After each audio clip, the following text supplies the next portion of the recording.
Welcome back to Ginosis dalam pembahasan alur cerita prediksi alias spoiler BTTH yang udah kalian tagih-tagihin kayak Kang Pikjol aja nih ya di spoiler sebelah. Seperti biasa kita review dulu pembahasan alur cerita di episode sebelumnya, walaupun rada-rada tengenah ini tenggorokan ya, tapi nggak apa-apa demi kalian semua ya, daripada nanti kalian jadi brutal gitu ya sampai tendang-tendang pintu rumah. Wah bahaya nanti. Mak mana nih mak spoiler, mak mana spoiler, mak kasih tahu si Rama Cakradiva itu mak biar cepat-cepat diupload, nggak gitu ya guys ya.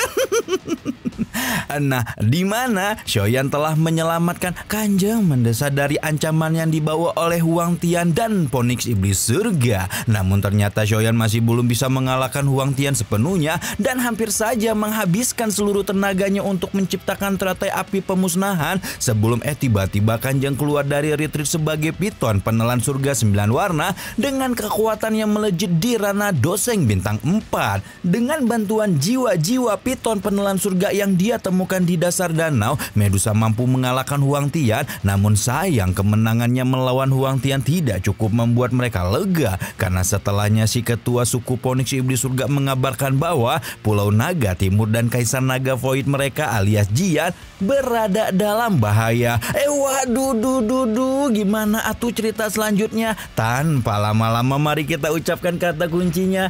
3, 2, 1. Apa? Terobos aja aku.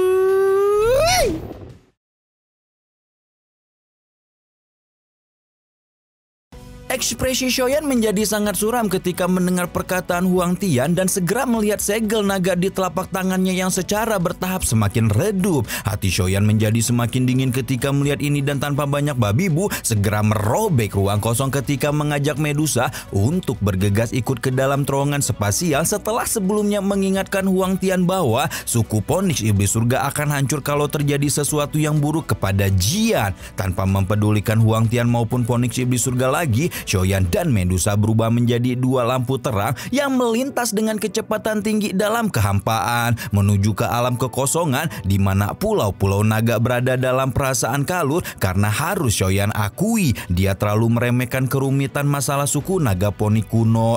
Suku naga masalah suku naga void kuno. Shoyan mengepalkan tinjunya dengan penuh amarah, apalagi dia merasakan bahwa arah yang ditunjukkan oleh segel naga bukanlah Pulau Naga Timur, membuatnya semakin khawatir tentang apa yang sebenarnya terjadi kepada Jian dan suku naga void kuno.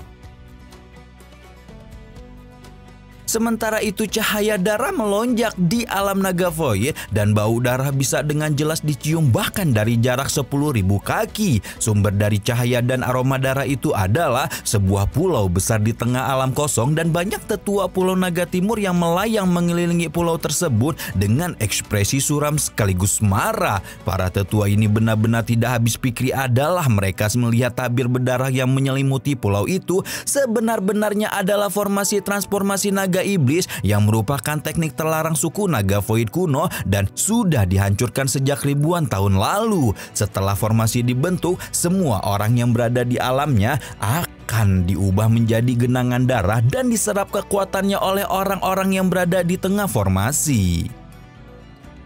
Nah, apa yang menyebabkan kulit kepala para tetua mati rasa adalah fakta bahwa Raja Naga Utara alias Bewang yang menjadi pusat formasi telah mengaktifkan transformasi naga iblis di pulaunya sendiri, yaitu Pulau Naga Utara yang saat ini dijadikan base camp berkumpulnya aliansi 3 pulau naga. Saat ini begitu sedikit anggota suku naga void yang masih berada di dalam pulau karena sebagian besar sudah dijadikan makanan oleh formasi naga iblis. Yang lebih membagongkan lagi saat ini Bewang yang sedang bertarung dengan Jian menunjukkan 3 kepala di tubuhnya, di mana 2 kepala yang lain merupakan milik Raja Naga Barat dan Raja Naga Selatan, menandakan bahwa Bewang telah menelan kedua saudaranya sekaligus kutunya sendiri demi meningkatkan kekuatan. Sementara Bewang berubah menjadi monster setelah mengaktifkan formasi naga iblis, kondisi Jian justru agak menyedihkan di mana wajahnya begitu pucat karena mengalami kelelahan Doki yang mengerikan. Jian menghardik tindakan bewang yang benar-benar memangsa kaumnya sendiri, membuat wajah Raja Naga Utara itu dipenuhi dengan senyuman lebar ketika pedang besar di tangannya menebas Jian dengan kecepatan kilat. Setelah menyerap begitu banyak kekuatan naga void, kekuatan bewang telah jauh melampaui Jian, dan kalau saja dia tidak sedikit takut dengan pedang pembunuh naga asli, Kaisar Naga Void muda itu pasti sudah mati di tangan bewang sejak lama. Bewang telah hampir kehilangan akalnya sendiri karena pengaruh formasi naga iblis melemparkan 3 naga void kuno seperti senjata ke arah Jian, membuat Kaisar Naga Muda itu buru-buru menyelimuti ketiganya dengan cahaya emas sebelum dihempaskan keluar formasi. Jian baru saja mengantarkan ketiga naga void keluar formasi ketika Raja Naga Utara muncul di hadapannya sebelum menghantam pundak Jian dengan kejam hingga membuat Kaisar Naga Void baru itu meludahkan seteguk cairan merah dari mulutnya ketika terdorong mundur beberapa langkah.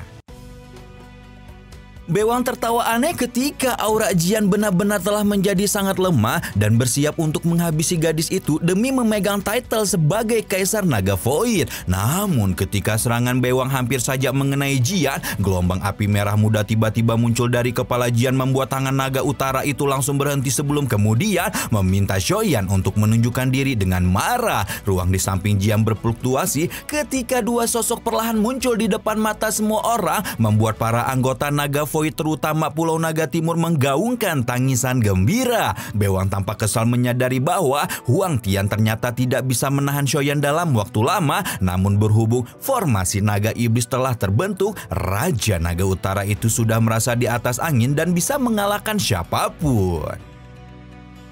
Jian menyeka bekas darah dari sudut mulut ketika matanya yang agak redup melirik Shoyan dan Medusa saat berkata dengan getir bahwa masalah kali ini tidak akan mudah diselesaikan seperti serangan sebelumnya, mengingat Bewang telah menelan Raja Naga Barat dan Raja Naga Selatan. Shoyan dapat menilai bahwa kekuatan Bewang berada di bintang 6 doseng, sementara Jian masih belum mampu melewati bintang 5 doseng setelah 2 tahun berlalu. Meskipun begitu, Shoyan sama sekali tidak menunjukkan kekhawatiran ketika tangannya menepuk pundak Jian dan menyelimuti tubuh gadis itu dengan api jiwa. Bewang sempat tertawa dingin saat memahami bahwa Shoyan berusaha mengeluarkan pengaruh formasi transformasi naga iblis, namun wajahnya langsung tertegun saat melihat sulur darah benar-benar naik dan tubuh Jian sebelum diuapkan menjadi ketiadaan. Pucat di wajah Jian benar-benar memudar setelah darah naga iblis dikeluarkan oleh Yiwa dan tubuhnya perlahan menyusut sebelum kembali ke penampilan loli gemes yang dikenal Shoyan pada tahun-tahun sebelumnya. Jian yang masih lemah hanya bisa mengingatkan Shoyan bahwa Bewang sangatlah kuat, sementara dia sudah tidak bisa membantu sama sekali dengan kondisinya saat ini. Medusa dengan lembut menawarkan diri untuk membantu karena kalau benar Bewang adalah bintang 6 doseng, mengalahkannya masih bukanlah perkara mudah. Kendati demikian, Shoyan menggelengkan kepalanya dengan wajah tenang sebelum mengatakan bahwa bahkan jika Bewang benar-benar bintang 6 doseng, tuan muda ketiga keluarga Shou itu yakin ada cara lain untuk mengalahkannya sendirian.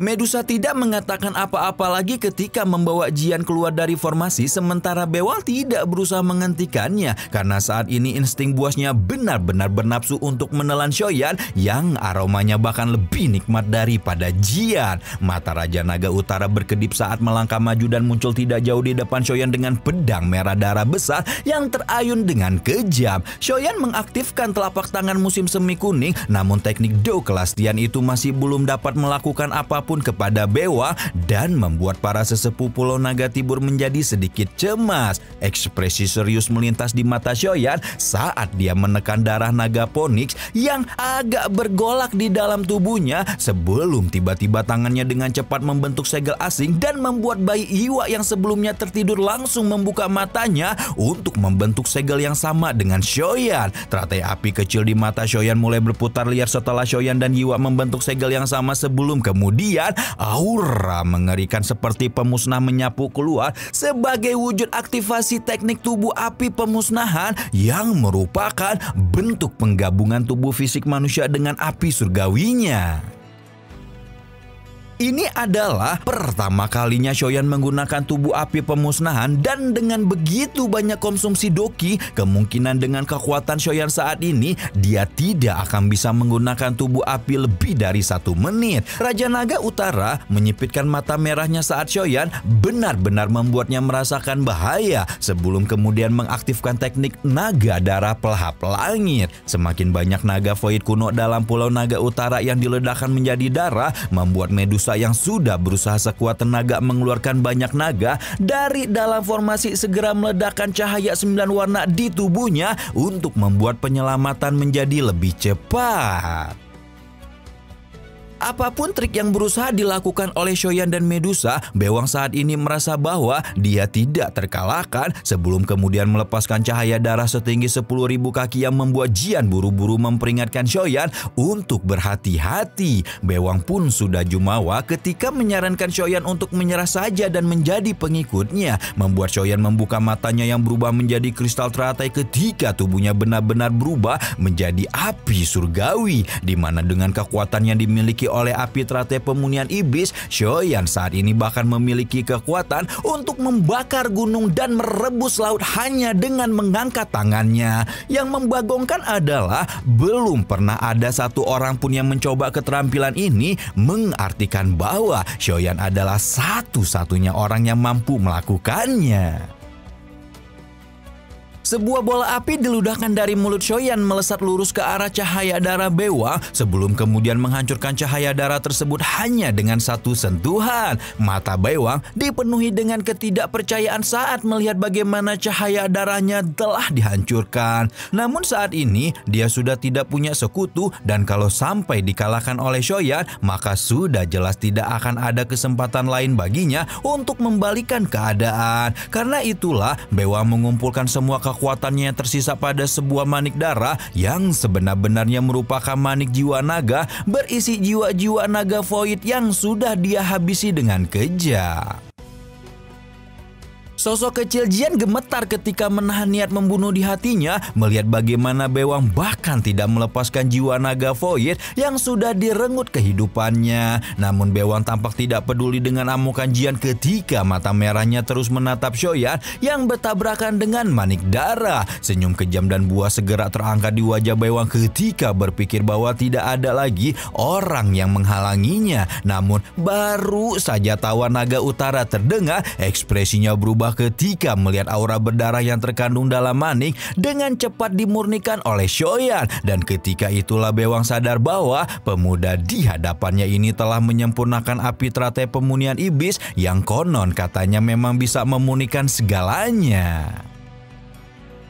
Bewang merasa begitu emosi ketika mengetahui Shoyan memiliki api teratai pemunian iblis, namun tanpa mempedulikan kekesalannya itu, sang tuan muda ketiga keluarga Shou menjentikan jarinya untuk mengirim balik manik merah ke arah Bewang. Ekspresi syok muncul di wajah Bewang saat melihat manik merah, mengetahui betapa energi di dalamnya benar-benar bisa membuatnya shodaqallahul azim saat itu juga. Namun seberapa cepatnya Bewang menyelamatkan diri, manik darah masih jauh lebih cepat ketika menyusulnya sebelum kemudian meledak di depan mata semua orang dan menciptakan badai energi menakutkan yang dengan liar menyapu dari titik ledakan. Anggota Pulau Naga Timur sudah memengki gembira melihat kehebatan Shoyan. Bahkan tetua pertama akhirnya menyetujui tawaran bergabung dengan aliansi Rumah Langit setelah seluruh Pulau Naga menyatu kembali. Beberapa saat kemudian, badai energi secara bertahap menghilang sebelum mengungkapkan wajah menyedihkan Bewang yang membuat semua anggota Naga Void kembali waspada, tidak menyangka sama sekali jika Raja Naga Utara itu masih hidup. Alis Shoyan terangkat ketika mengakui bahwa tubuh Naga Void kuno memang sangatlah kuat. Sementara Raja Naga Utara terengah-engah saat matanya yang redup dan merah menatap Shoyan dengan begitu kejam sebelum berjanji akan membalas dendam suatu suatu saat nanti ketika tubuhnya melesat untuk melarikan diri. Jian memekik panik ketika meminta Shoyan untuk tidak membiarkan bewang lari dan membuat Shoyan segera mengepakkan sayap apinya untuk mengejar bewang. Melihat Shoyan mengejarnya, bewang sekali lagi menggunakan 10 tubuh naga void untuk dilemparkan seperti senjata. Namun sebelum Shoyan merealisasikan rencananya untuk menyelamatkan ke-10 naga void, Medusa sudah lebih dulu melakukannya ketika meminta Akang untuk fokus kepada bewang. Melihat Shoyan masih lanjut mengejarnya, bewang membentuk beberapa saga rumit untuk menghancurkan diri sendiri dan membawa semua orang mati bersamanya. Namun Shoyan jelas tidak akan membiarkan hal itu terjadi ketika melepaskan kemarahan ilahi musim semi kuning yang dengan kejam menghantam tubuh Raja Naga Utara hingga membuat bewang meraung dan mengakui kekalahannya. Bewang langsung mengumbar janji-janji untuk tidak akan pernah muncul lagi, tidak akan menjadi Raja Naga lagi, maupun mengganggu Pulau Naga lagi. Namun sayang Shoyan tidak mau membiarkan potensi bahaya seperti ini tetap ada. Ketika itulah senyuman Shoyan semakin lebar ketika menyerbu kepala bewang dengan kekuatan tak terlihat dan hanya dalam satu kedipan membuat tubuh Raja Naga Utara itu runtuh seperti tumpukan lumpur. Wajah Shoyan tampak pucat setelah kembali ke bentuk aslinya, sementara Jian bergegas mendekati mayat bewang yang dipegangi oleh pemuda itu dengan wajah muram. Raja Naga Utara tidak salah lagi telah menyebabkan kerugian besar bagi suku Naga Void Timur, terutama untuk Pulau Naga Utara yang hampir 60% dibinasakan. Untungnya Pulau Naga Barat dan Pulau Naga Selatan tidak mengalami banyak kerugian, dan setelah 3 Raja Naga pindah alam, tidak akan ada lagi yang bisa menghalangi penyatuan seluruh Pulau Naga. Shoyan mengungkapkan rasa ikut gembira untuk Jian dan meminta gadis itu untuk tidak terus merasa tertekan karena dengan konstitusi naga Phoenix-nya yang legendaris, Shoyan yakin Kaisar Naga Void muda itu pasti akan melampaui semua Kaisar Naga termasuk bapaknya sendiri.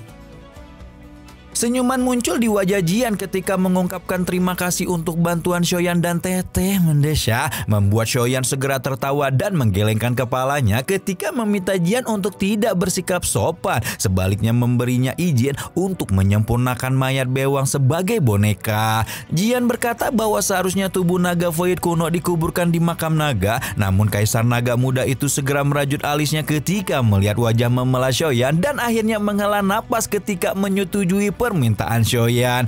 Toh para naga Void pasti sangat membenci bewang dan bukan sebuah ketidakmungkinan mayatnya akan ditolak di makam naga. Jian meminta Shoyan dan Medusa untuk beristirahat di Pulau Naga Timur beberapa hari dan langsung disetujui oleh Shoyan berhubung pemuda itu memang masih perlu melakukan sesuatu di alam naga Void.